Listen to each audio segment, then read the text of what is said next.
I have a guest today who is a good friend of mine. We spend a lot of time talking and texting every week. She is a radio host. She is a politician, but first and foremost, she's a wife, a mom, and a grandma.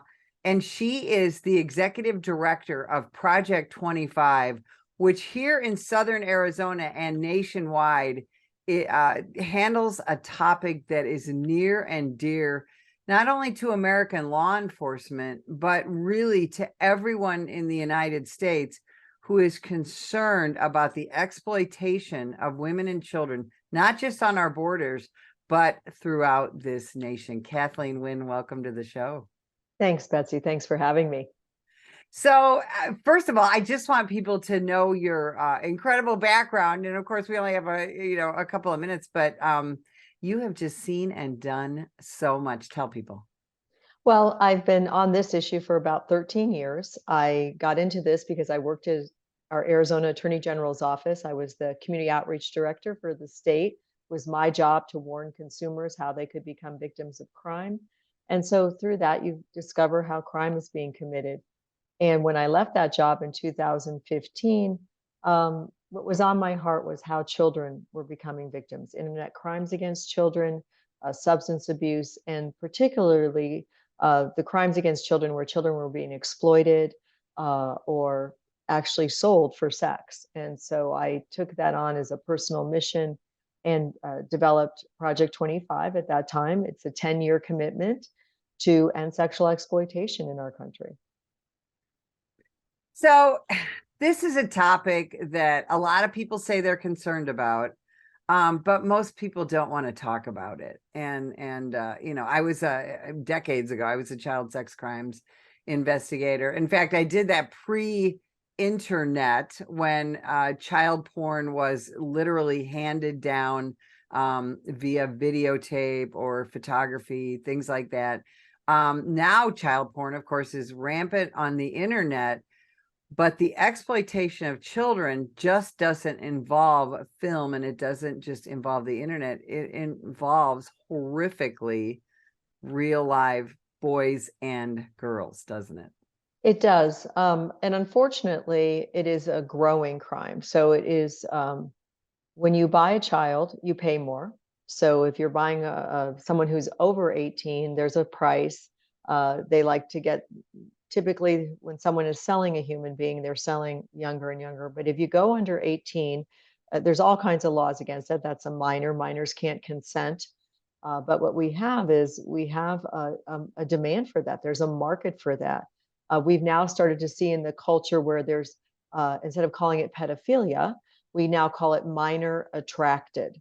So we're even languaging it. We're trying to make it acceptable to having sex as an adult with a child.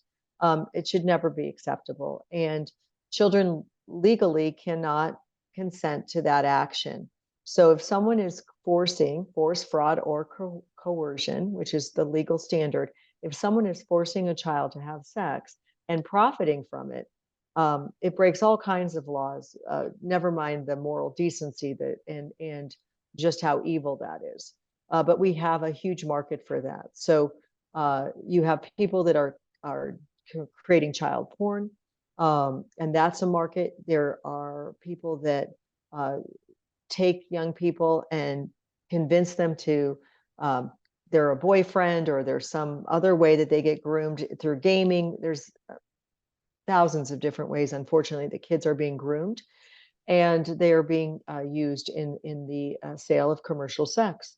And we recover them. We have over 5,000 missing children in Arizona right now.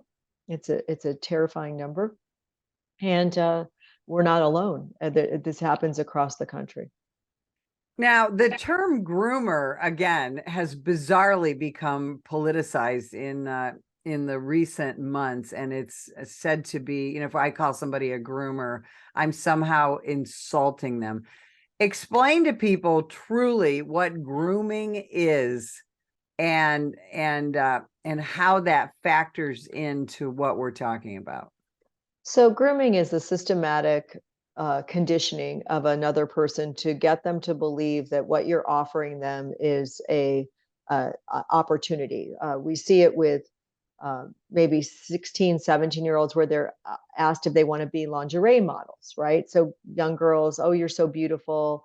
You can start a career in modeling. I've got all these contacts. And or if a girl wants to be a hair person, whatever it is that the child is interested in, this person will say, oh, I've got contacts into that. I can do that for you. And so they create a dialogue. Typically, teenagers are upset with somebody. I have 7 children. I have 5 teenage girls at the same time. I can just tell you, I'm an expert on that too.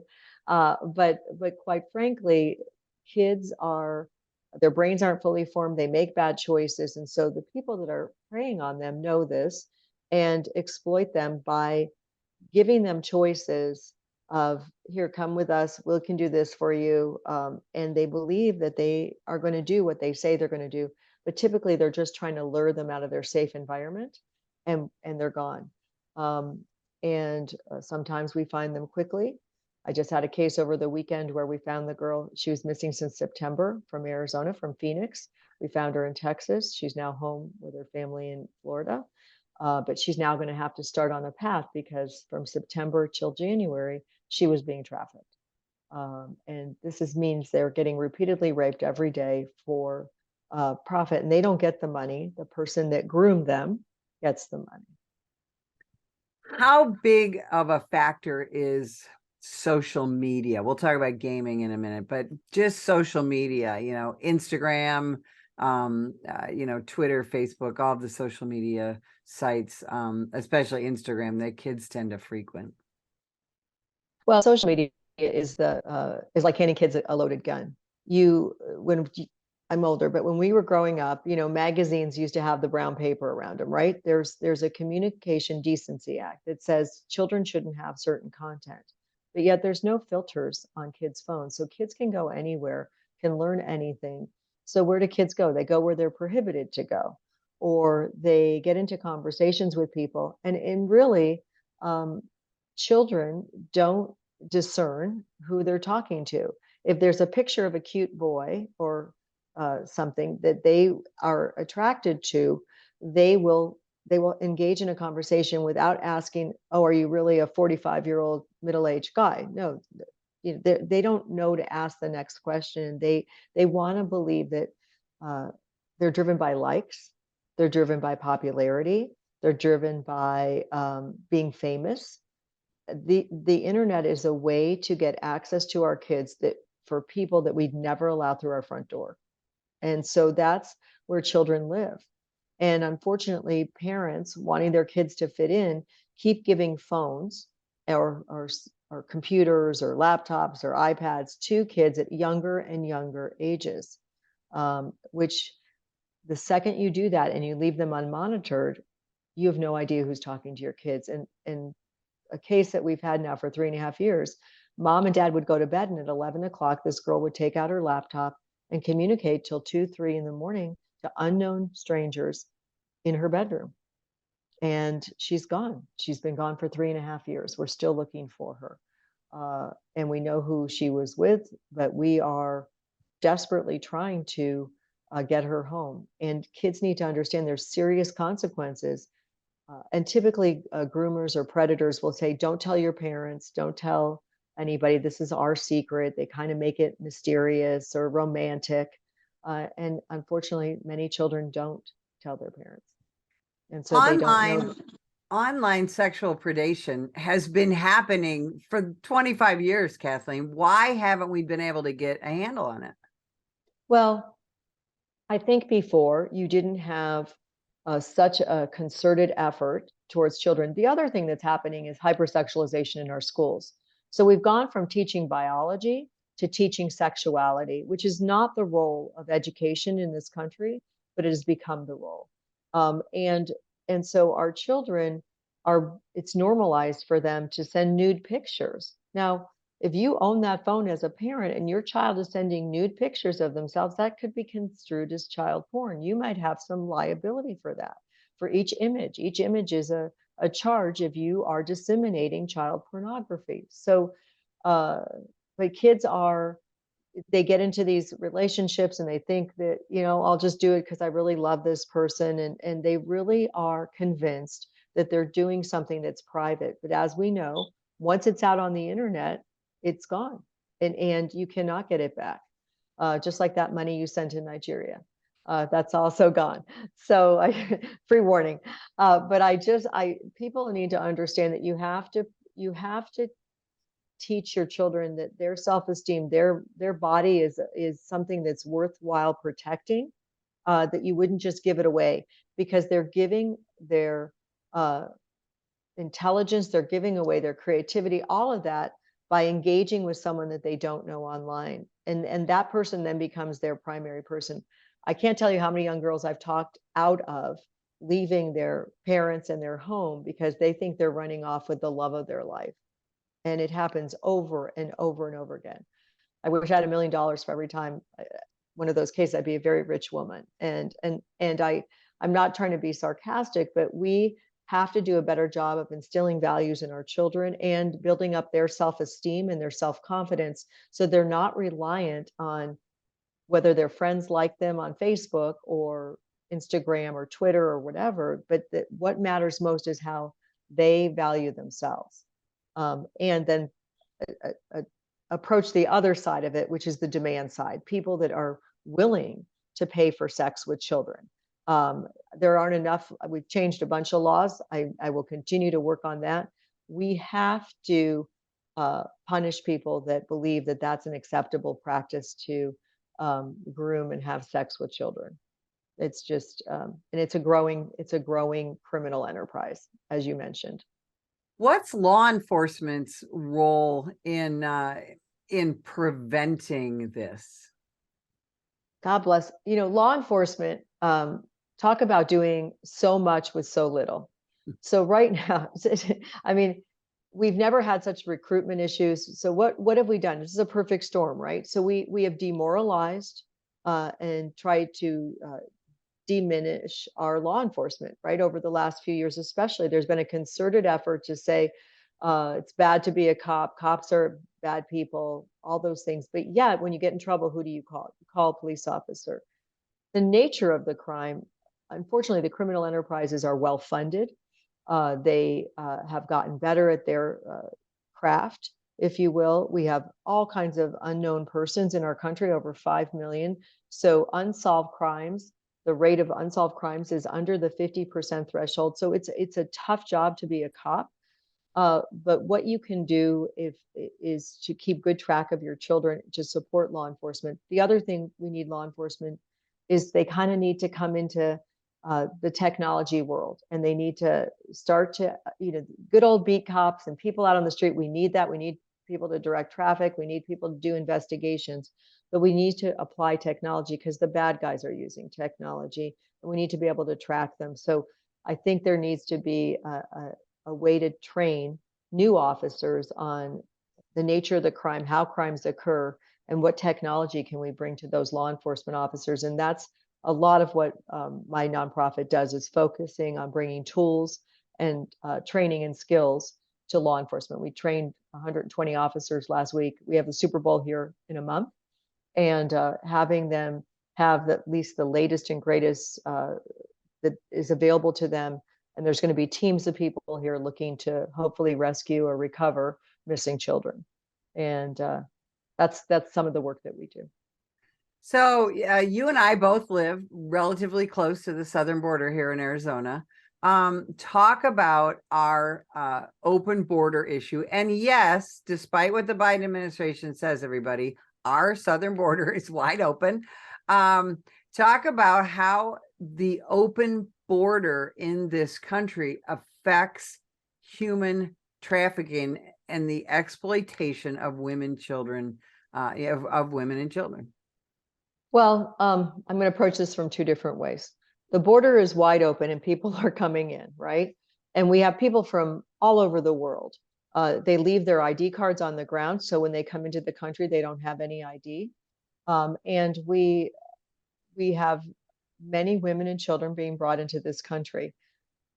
About 2 months ago, we had a 13-year-old girl who had been gang raped by the coyotes that were bringing here. She was pregnant. She was delivering her first child. Didn't speak English. And so what a horrific thing to happen. And the atrocities and the rapes and the rape trees and there's no regard. This is a business for the people that are bringing people into this country. They are profiting from just smuggling. Forget sexual exploitation or sex trafficking. They are just profiting from bringing people into this country. We know 5 million, if not more, that we identify some people, but there's gotaways. There's an organized system right now to bring people into this country, and how they're treated is very poorly. Conversely, that border's open the other way. So we don't talk about people going into Mexico or other countries, but they get taken out of this country south of the border. If 10 kids are missing in Arizona, disproportionately, those kids will be minor. So 6 or 7 will be black or brown.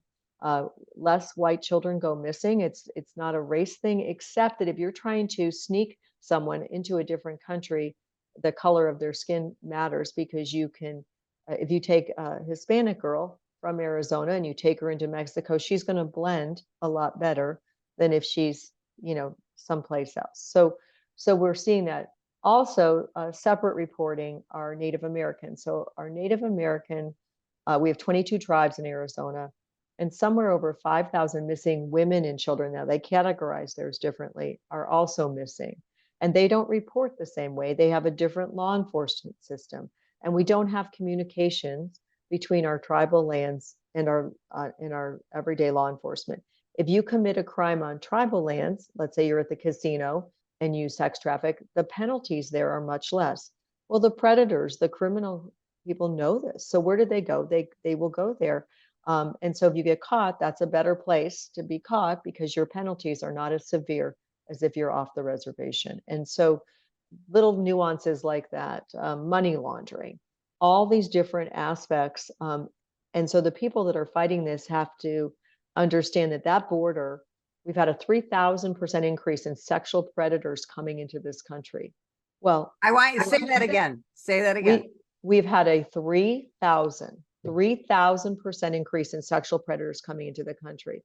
There's no accident. That should be a direct correlation to why we have more rape, more sexual assault, more sex crimes than we've had ever in the history of this country. That's not an accident. That's a direct result. And that is why the border needs to be shut down. We need to identify people. Yes, we need workers, but quite frankly, we need qualified workers. We don't need the prisons opened up in these other countries. And we know that the Chinese are funding our Mexican and Central American cartels. It's not an anecdote. We have proof that money that is being earned here in this country is funneling back to China. So we have to understand that we have to use all the technology. That's a technology-based function that happens here, that is only for law enforcement. They're the only ones that can use it, that we know where the money's going. If you have to, it's not complicated, except that we're not giving the time and attention to this. This is a solvable problem. This is actually easier than cancer, but we're not focused on this. And it's a distraction in the background. So people say, I want to help on human trafficking, but people really don't understand the dynamic of the crime and how it's occurring. And until you do that, you can't really stop it. And what we do is we keep dealing with survivors at the end, which is, we need to do that. We need to help people that have been abused. But wouldn't it be great if we just stopped creating victims and got to the heart of how is this happening, and support our law enforcement, and really have people that campaign on this and run and get elected actually sit down and spend some time systematically detecting, disrupting, and dismantling these criminal enterprises in our country. If people viewing this want to do something, should they contact their legislators? I mean, we've got about a minute and a half left. What can they do, your average citizen, Kathleen? Well, they can contact me at info@project25.org, info@project25.org. They can go to many different websites, but contact your local law enforcement. If you see something, call 911 right away. If you see someone being abducted, don't wait. But if you want to get engaged, ask your law enforcement, ask your congressman, ask your state representatives, what are they doing to help with this crime? There's new laws that are being proposed right now in our legislature. I am hopeful that this is not a political issue, that the predators don't give a damn how you vote, that both Republicans, Democrats, and independents should want to protect our children. So, but please hold your elected officials to account. They are someplace that you can go, and they're aware of all the different groups that work in Arizona and across the country. I was going to say, this is a 50-state problem, right? Absolutely. Yes. It is not just the border state. This is not only is it a 50-state problem, and unfortunately the US is one of the greatest consumers of porn and child predators, but this is a global problem. And we need, if we solve it here, we can solve it everywhere. And we really, since we're the biggest part of the problem, we should probably start here. I think you're absolutely right. Kathleen, you've given us so much to think about. Tell me again, where can people find you? Where can they find Project 25? What can they do to get involved? They can find me at info@project25.org. And I'm also have a local radio show Monday through Friday on a Salem station, 10:30 a.m. The Voice in Tucson. It's called Win Tucson. We want Tucson to win. It's a great show because we air the issues. And we don't talk politics, actually. We talk about the heart of the issues and try to bring real solutions to those. And I would love to talk to anybody who has a heart for this issue and wants to do something to change the future for our next generation. Kathleen Winn, you've been an extraordinary guest, and I can't thank you enough for being with us today. And if you would like more information about the National Police Association, visit us at nationalpolice.org.